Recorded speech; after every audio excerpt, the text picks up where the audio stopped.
the international community. But we are committed to sacrifice ourselves for the sake of Somalia. Can you just brief us roughly about your contacts with other tribes and other factions? How successful have you been in this respect? There are no factions in Somalia. There are transitional federal institutions under the Somali people.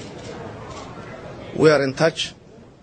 We are intensively negotiating with those opponents who have concerns regarding the political reconciliation process.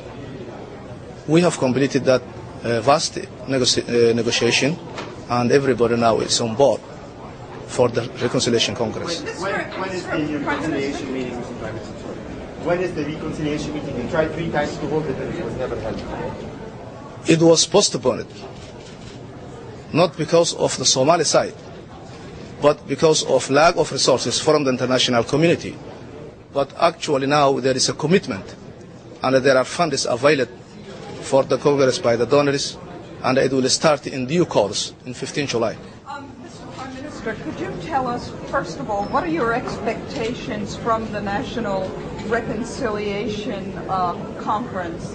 And secondly, the British ambassador told us this morning that he told you that the most important thing was that the Somalis themselves had to try to restore peace before the United Nations could send in a peacekeeping, any kind of a peacekeeping operation. There had to be some kind of a peace to keep. What are your expectations on a timetable for that? When do you see that this might happen? First of all, my expectation with respect to the National Reconciliation Congress is optimistic.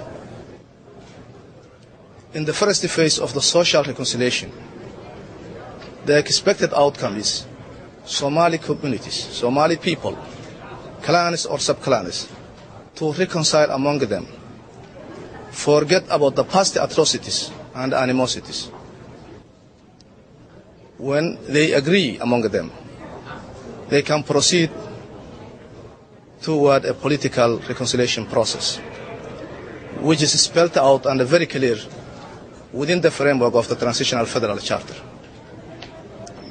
Coming to the United Nations peacekeeping forces, the Somali people has all the rights, as any other nation in the world, to be supported. The international community is behind us. But the era of wait and see is over. We need concrete actions, on one hand for the political reconciliation process, and on the other hand, pacification and stabilization of Somalia in cooperation with the international community. And so what does that mean? Does that mean that you would like a UN peacekeeping force in as soon as possible? This is very important for Somalia. For the sake of the Somali people, there is a need to strengthen the pacification and the security. Mr. Prime Minister, is the Islamic courts going to take part in your reconciliation conference? Don't you think they should also be included if you want peace in Somalia? The Islamic courts? Not Islamic courts as an institution as such. There is no now an institution called Islamic courts. But those combatants who were in the previous Islamic courts, as individuals, as Somali citizens, they are included in the peace process. How can you they have many? The leaders who are not money. The leaders who are not money. There are only 3 prerequisites: that they renounce violence, accepted the Transitional Federal Charter, and participate the peace and reconciliation process through their clans and sub-clans. This is the 3 prerequisites. It's reported that some members of parliament are not being allowed to leave the country and go to Nairobi, and also that the U.S. Embassy in Nairobi called on you to stop detentions of opposition and of the press. What's your response to these? Why is that going on? Or is that going on? The first part of your question is ruthless.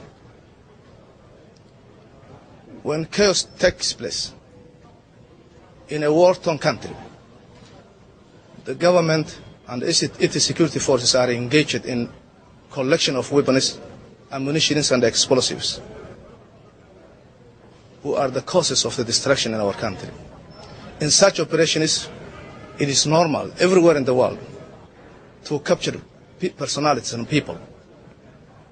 Almost 127 were captured in Mogadishu during the collection of the weapons. So far, 63 of them have been released after investigations, and when it was proved that they were innocent. But those who committed crimes, who killed people, who assassinated, who were organizing suicide bombings, destructions, damages, are under trial and they will go to justice. Are you considering an amnesty for reconciliation purposes? Amnesty was extended to all Somalis, everywhere, except those who are in the list of terrorism. When do you expect Ethiopia to leave, sir? When do you expect Ethiopia to leave Somalia? Ethiopia was supposed to leave earlier, but the international community did not provide the necessary financial and logistical support to the African Union peacekeepers to be deployed soon, so that Ethiopian troops can withdraw. Did you come away from meeting the Security Council with any feeling of support for greater international assistance, particularly on the peacekeeping front? There is a full support of the international community and the Security Council on Somalia. What about the former defense minister seems to have said that he was almost killed by a bomb. He somehow said that you and President Yusuf he holds responsible. Do you know the one I'm talking about in Kismayo? The head of the Juba Valley Alliance. He was not in Kismayo, he was in somewhere else. Okay. And these are the normal banditry in Somalia. And what about protection of humanitarian workers? There seem to be a number of aid workers that have either, there was a problem with access, and now there was 2 just killed the other day. What can your government do to protect? This is a long history, from 15 years or so, and during the civil war.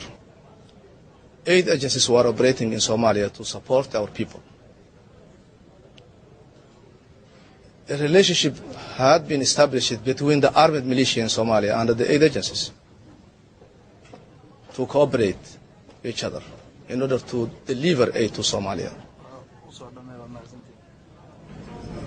Now, this condition must shift to a system of governance.